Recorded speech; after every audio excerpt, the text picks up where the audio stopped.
Doctor और तो अब दर्द भी घुटने टेकेगा। भगवान परशुराम जी की, भगवान परशुराम जी की। उत्तर प्रदेश देश की सबसे बड़ी राजनीतिक प्रयोगशाला, जहां चुनाव सिर्फ वोटों से नहीं, जातीय समीकरणों, सामाजिक संदेशों और राजनीतिक संकेतों से तय होते हैं। और अब 2027 विधानसभा चुनाव में अभी करीब 1.5 साल बाकी है, लेकिन सियासी बिसात बिछनी शुरू हो चुकी है।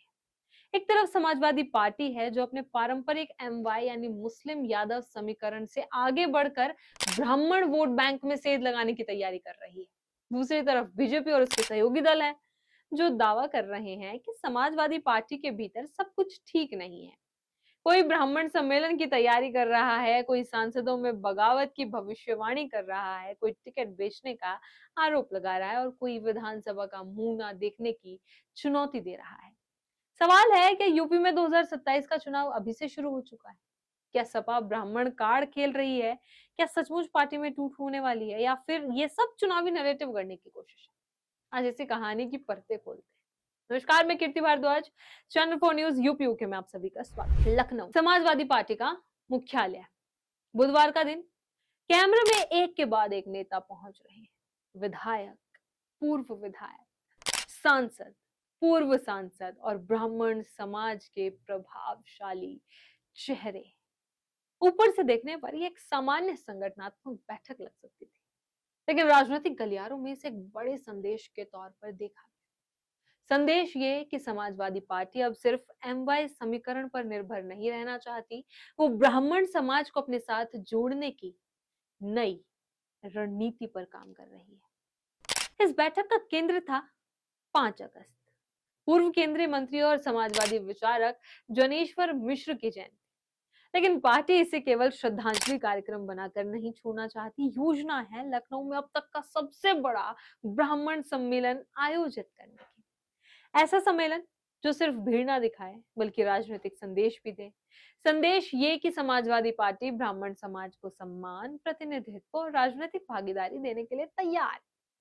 दरअसल उत्तर प्रदेश की राजनीति में ब्राह्मण वोट बैंक हमेशा निर्णायक माना गया है। एक समय कांग्रेस का मजबूत आधार, फिर बीजेपी की ताकत और अब विपक्ष की निगाहें भी उसी वर्ग पर है। राजनीतिक विश्लेषक मानते हैं कि 2024 लोकसभा चुनाव के बाद विपक्षी दलों को यह एहसास हुआ कि केवल परंपरागत वोट बैंक के भरोसे बीजेपी को चुनौती देना आसान नहीं होगा। यही वजह है कि सपा पीडीए यानी पिछड़ा, दलित और अल्पसंख्यक की राजनीति के साथ साथ स्वर्ण वर्गों तक भी पहुंचने की कोशिश कर रही है। बैठक में सिर्फ कार्यक्रम की तैयारी नहीं हुई, बल्कि पूरे प्रदेश में अभियान चलाने का खाका भी तैयार किया गया। योजना यह है कि जिला और मंडल स्तर पर बैठकें होंगी, ब्राह्मण समाज के प्रभावशाली लोगों से संवाद होगा, टोलियां बनाई जाएंगी, गांव-गांव तक पहुंच बनाई जाएगी और 5 अगस्त को लखनऊ में ऐसा शक्ति प्रदर्शन होगा जो सीधे 2027 की राजनीति को संदेश देगा। यानी जनेश्वर मिश्र जयंती सिर्फ जयंती नहीं, एक राजनीतिक लॉन्चिंग पैड बनने जा रही है।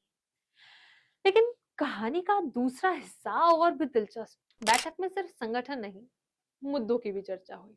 योगी सरकार के एनकाउंटर मॉडल पर सवाल उठे, जातिवार एनकाउंटर डेटा जुटाने की बात हुई, शंकराचार्य विवाद, राम मंदिर चढ़ावा चोरी, ब्राह्मणों के कथित उत्पीड़न और सामाजिक प्रतिनिधित्व जैसे विषयों पर चर्चा हुई। रणनीति साफ थी, ब्राह्मण समाज के बीच ये संदेश पहुंचाया जाए कि सपा उनकी राजनीतिक आवाज बनना चाहती है। लेकिन जैसे ही सपा ब्राह्मण सम्मेलन की तैयारी में जुटी, वैसे ही एक नया राजनीतिक धमाका हुआ। उत्तर प्रदेश सरकार में मंत्री और सुबह सपा प्रमुख ओम प्रकाश राजभर ने दावा कर दिया कि समाजवादी पार्टी में टूट होने वाली, और सिर्फ टूट नहीं बल्कि इसकी शुरुआत हो गई बागी बलिया से। यूपी की राजनीति में बलिया का नाम आते ही बगावत और विद्रोह की याद आती है। ऐसे में राजभर का बयान तुरंत सुर्खियों में आ गया। राजभर ने सोशल मीडिया पर लिखा कि सपा कार्यालय में हुए सम्मेलन में ब्राह्मणों का तिरस्कार किया गया। उन्होंने दावा किया कि इससे बलिया के एक बड़े नेता और सांसद बेहद आहत हैं और अब पार्टी के भीतर असंतोष बढ़ रहा है। राजभर ने यहां तक कह दिया कि अखिलेश यादव को सांसद बचाओ अभियान शुरू कर देना चाहिए, वरना देर हो जाएगी। ये बयान सिर्फ एक राजनीतिक टिप्पणी नहीं था, ये सपा के भीतर अस्थिरता का नैरेटिव खड़ा करने की कोशिश भी माना गया। लेकिन सवाल ये है कि क्या वास्तव में समाजवादी पार्टी में टूट के संकेत हैं, या ये सिर्फ राजनीतिक मनोवैज्ञानिक युद्ध? दरअसल जब भी कोई चुनाव नजदीक आता है, तब दल बदल, असंतोष और टूट की चर्चाएं तेज हो जाती हैं। कई बार ये चर्चाएं वास्तविक होती हैं, कई बार सिर्फ राजनीतिक दबाव बनाने की रणनीति। फिलहाल सपा की तरफ से ऐसा कोई संकेत सामने नहीं आया है जिससे बड़े स्तर पर टूट की पुष्टि हो सके, लेकिन विपक्षी दल लगातार इसी नैरेटिव को हवा दे रहे हैं। राजभर के बयान पर जवाब भी उतना ही तीखा आया।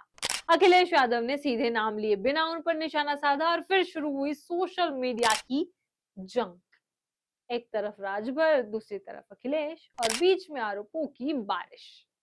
राजभर दावा कर रहे हैं कि सपा बिखर रही है, अखिलेश कह रहे हैं कि टिकटों और सीटों को लेकर अफवाहें फैलाकर लोगों से पैसे वसूले गए।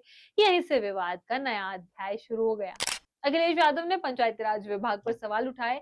उन्होंने आरोप लगाया कि टिकट दिलवाने के नाम पर एडवांस लिए गए, ट्रांसफर, पोस्टिंग और ठेके दिलवाने के नाम पर भी वसूली हुई। उन्होंने तंज कसते हुए कहा कि अब वही लोग अपने पैसे वापस मांग रहे हैं, यानी राजनीतिक हमला व्यक्तिगत और प्रशासनिक आरोपों तक पहुंच चुका है। दूसरी तरफ राजभर भी पीछे हटने के मूड में नहीं दिखे।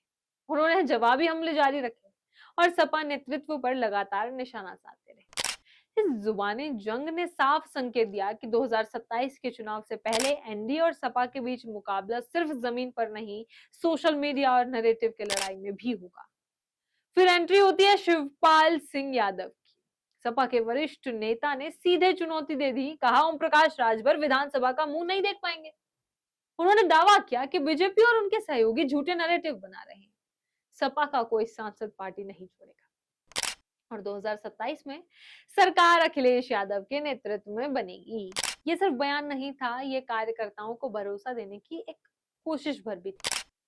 अयोध्या से सांसद अवधेश प्रसाद भी मैदान में उतरे। उन्होंने कहा कि बीजेपी पीडीए की ताकत से घबरा गई है और इसी वजह से सपा में टूट की अफवाहें फैलाई जा रही हैं। उनका दावा था कि जनता का विश्वास सपा के साथ है और 2027 में इसका असर जरूर दिखेगा। अगर पूरी तस्वीर को जोड़कर देखें तो यूपी की राजनीति में इस समय 3 बड़े मोर्चे खुल चुके हैं। पहला ब्राह्मण वोट बैंक, दूसरा पीडीए बनाम एनडीए का संघर्ष और तीसरा सपा में टूट की चर्चाओं के जरिए राजनीतिक दबाव बनाना। हर दल अपनी अपनी कहानी जनता तक पहुंचाने की कोशिश कर रहा है। हर बयान एक संदेश है, हर सम्मेलन एक संकेत है और हर आरोप एक राजनीतिक हथियार।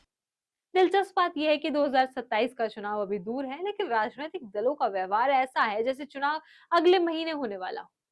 सपा संगठन मजबूत करने में जुटी है, ब्राह्मण समाज तक पहुंच बना रही है, बीजेपी और उसके सहयोगी विपक्ष की एकजुटता पर सवाल उठा रहे हैं और छोटे दल अपने राजनीतिक महत्व को बढ़ाने की कोशिश कर रहे हैं। यानी चुनाव शतरंज की शुरुआती चालें चल रही है।